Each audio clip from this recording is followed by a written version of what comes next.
I was up late. I thought I'd go ahead and share a story from down at the store that, yeah, it was pretty interesting, and it could be some information that you might want to hang on to. See, I told you might want to get a notebook and start taking a few notes because I'm going to be throwing quite a bit out here at you.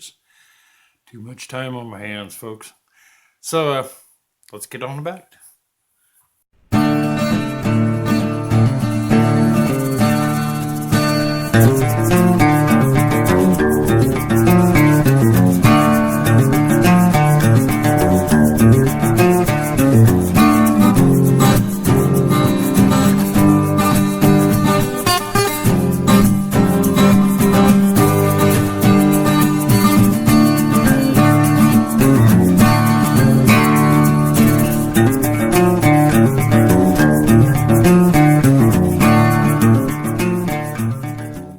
Is Rich, Tennessee Homestead. How the heck are you? One of the things I was going to tell you is, other than I've just got a Charlie horse in the back of my leg, too much stupid and up and down the ladder, I think, today. Uh, is I'm going to do a video around the outside of this place uh, because I'm going to probably be doing some stuff with some raised garden areas around the outside of it, and thought it'd be kind of cool for you to be able to see what the outside edges and around where I'm going to be doing this uh, is at before. Get an idea of how it's going to change. But what I really want to talk to you about was I had a fella come in and down at the store, and he was, I guess he was a couple, 3 years away from retirement, and he was looking at what he needed to do. He was planning on raising goats and cattle um, as kind of a gentleman farmer thing. He wasn't looking to run a huge herd, but he was talking about maybe 50 head, something like that, and doing some breeding and so forth with cattle, and then mix goats in with it and chickens, and all the typical stuff. And so we were having a conversation over what should he be doing right now. He owned the land. He wasn't going to be living on the land for about 3 years. Uh, and he just wanted to know, what can I do now to make life easy for me later? And what is it going to take to do that? And he said he already knew he was going to need a tractor, and he was shopping for one to try to get a deal on. And I told him he'd probably be better off holding off till he gets into winter to buy a tractor, because right now tractors during the spring and the early summer months are going to fetch a premium price, and also during harvest it's going to fetch a premium price. So wait till the snow flies and you'll start picking up deals. Okay. uh, Usually you can save yourself a few $1,000s that way, especially if the guy's had a bad year. Yeah, you're going to be really looking to turn something into cash. So anyway, we were discussing that, and talking about what he had out there and so forth. And he said he had a heck of a crop of weeds growing and was doing real good, and some grass. And I told him that's where I'd started working with it. I said the first year, I said I'd go out there and keep that sucker mowed down. Take a bush hog. I said I would use a pull behind. They cut a little closer than the old 3 point uh, styles. It almost gives you more of a more finish, as far as the level. It's down tight, and it puts a lot of organic matter down on the ground. I said that's going to help build your soil. I said by doing that. I said, and if you got 3 years, I said probably what I'd do is, uh, the first year, uh, I would do that, and then come out and maybe put down a little, depending on what your soil sample said, put down a little fertilizer, get that going, since you don't have livestock out there to be given fertilizing the soil, put in a little chemical fertilizer. And I said, then the second year, I said I'd start repeating the same process. Early spring mowing, get that organic matter down on the ground. I said I'd even take a small disc, and I said set it to cut lightly. Don't get crazy with it, because you don't want to totally bust up all the root structure of the grass you have out there. You're just going to use it more as an overgrown aerator.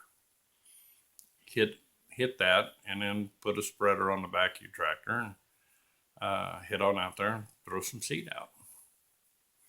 And they even told him, I said, depending on the county you're in, a lot of times the extensions will have programs to come out and do stuff like, bring a drill out and plant ryegrass for you and things of this nature. Check with your extensions about the programs they have. Utilize them. Okay. If you can get them to come out and plant ryegrass for you free, yeah. Okay. What's wrong with that picture, huh? But it's used to help educate these folks in school how to do these things. So, there's a reason they offer it to you. Is take advantage of, you want to know everything that your county extensions have to offer and utilize it. And so as we talked, he says, so far we're talking now, along with buying a tractor, I'm going to have a bush hog. And he says, and then a spreader and a disc. I said, yeah. He said, that's to get my pastures in shape. I said, yeah. I said, you could use the spreader for assorted things. You can spread fertilizers with it. You can spread a little, lime with it. You can do all kinds of things with it. But a spreader's one of those universal tools for a homestead. You're really going to need it to maintain a pasture. If you want to do it and keep your pastures in good shape. So I told him, by the third year, he'd want to get out there and get real serious about making sure his nutrients in his soil were all there. So, he may have to, go a little heavy on the fertilization. And I said the same thing again. Cut it, leave that organic matter down on the ground. Nothing. I said, this time I wouldn't disc it. I'd just leave it on the ground and let it go. Utilize your extensions to see if they can come out and see what they have to offer. If they don't have a program, then consider going out and overseeding the pastures again with a good mix of grasses. So, for you folks that are thinking about retiring, and you may have already bought a small spot of land and so forth, and right now you're just letting it grow up in weeds, don't do it. Get started. Because let me tell you something, weeds don't feed livestock worth a hoot. Okay, goats not too bad, they like them, but when it comes to cattle, they want that grass. So, just a little conversation was having, but it ties into the other about getting your equipment before you have to have it, because I'll give you some idea. A simple spreader, okay, 3-point spreader you slap on the back of a tractor. I think down at the store they sell them for about $500. Okay, new. Not a terribly expensive piece of equipment. Okay? But in the winter, I see ads all the time for them, and like out on Craigslist and stuff where they got the pictures, things look like they're brand new. Okay? They had a project and they went out and bought a spreader, and then come winter they're looking at it going, do I really want to hang on to this? I've seen them as little as $200. So you're talking half price, over half price, if you shop around. I can't stress that enough to you. Uh, don't wait till you have to have it to buy it. Because if you have to have it, and there's no deals out there, okay? Because let me tell you something. If I'm sitting, and I do that, I fix up old equipment and things of that nature. Um, if I've got a disc or a spreader or something like that that I finish up in the winter, I'm going to hold that off market till spring because everybody and their uncle is going to be out shopping for equipment come spring, which always amazed me because you think they'd have more sense than that. Why would you want to be out trying to buy a piece of equipment, expensive piece of equipment, when the price is going to be at the highest it's going to be all year long? Because the people selling that equipment know you have to have it. Okay? It's not a matter of your, you know, trying to get a deal and you might buy theirs if the price is right. You have to have it. And as long as they're selling for less than new, you're going to buy that piece of equipment. And I've watched it because I do watch the listings and so forth. And you will see a guy that was selling like a spreader in the wintertime for a couple $100. And if he didn't sell it, all of a sudden it shows back up again. Same picture, same ad, right? Yeah, the only difference is now it's $375. It's jumped up $175 because it's spring. You know what I'm saying? And you have to be careful out shopping stuff like that. I have seen guys trying to sell used T-post for $4 each. Lord, you can buy new ones for that. Why would you go out and buy an old rusted up T-bar post for the same price you can get a brand new one? But that's what goes on. I have seen guys selling equipment that you could go out and buy a brand new piece of equipment for the same money. All right? So buyer beware. Know what you're shopping for. I always like to start out, if I'm looking for a piece of equipment or tool or something of this nature, go find out what it's going to cost you new. Know what that new price is. All right?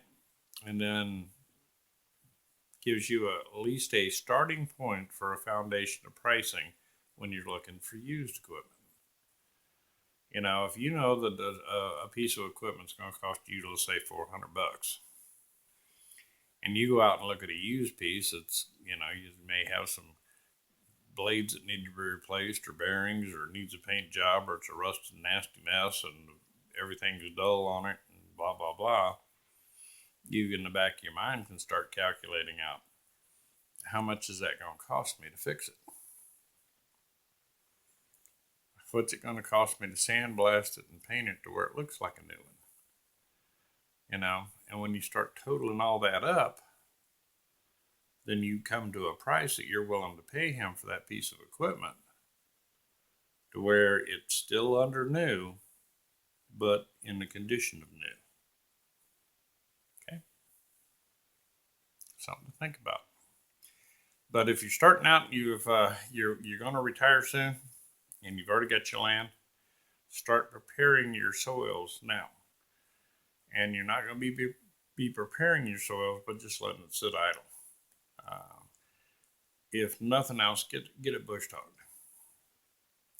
I would do it 2 to 3 times that year. Keep it cut tight. And the reason for that is all that organic matter is great for your soil. Okay? You want to build up a nice heavy mat of organic matter and let it work into the soil. It works a little better if you have livestock on it because they work it into the ground. Okay? Those little hooves just are, they're just little walking aerators. So, something to keep in mind. Okay? And here again, I'm just sitting here not wanting to get back up and scrub in the kitchen. And I've got some stuff to upload here in a little bit. When after a certain amount of time with this cable service, I get extra gigabytes of upload. And yeah, we're going to be a lot of late nights getting stuff uploaded. But yeah, you know, you start thinking, all right. If you've already got your land, start working it. You don't have to be living on it. You don't have to be putting it into full production. But start asking yourself the question, what can I do with this land to improve it? Now, problem with most new homesteaders is they start looking at where am I going to put the house and how is that going to be built and what do it kind of, the house is important. All right. But the land is going to be more important if you're looking to put it into production to glean a little income off of it. So the condition of that land is going to be equally important as that house. Try to keep that in mind and start looking at, okay, I may not have the money to break ground and start construction, but I got the money to go out and get what I need to get to start getting my land ready for production. It'll put you a mile ahead of the game. So something to think about. And hopefully you can put together a plan of attack on something like that, because I've gotten a lot of comments from folks who have acquired land but just not quite ready to move on to it yet, or they're going to acquire land and it's going to be a few years before they move on to it. It's a good idea to work it that way. Get your land ready, and plus you need to be out there on the ground, because let me tell you something. You want to be hitting out there in the worst of weather and the best of weather, so that you get an idea of the pitfalls of that land. And you can look at certain areas and go, I don't want to build anything there because it's going to be underwater, in the right storm situation, things of that nature. Something to think about. Kind of get prepared, plan in advance, and work in advance. If you, like I said, if you got a piece of land, start improving it now, so that you're way ahead of the game whenever you actually step foot on the land and start living there. This is Rich Tennessee Homestead. Love you guys and appreciate you. And I won't be turning out any more videos tonight, because by the time I get these uploaded, I think I'm going to bed. Talk to y'all later.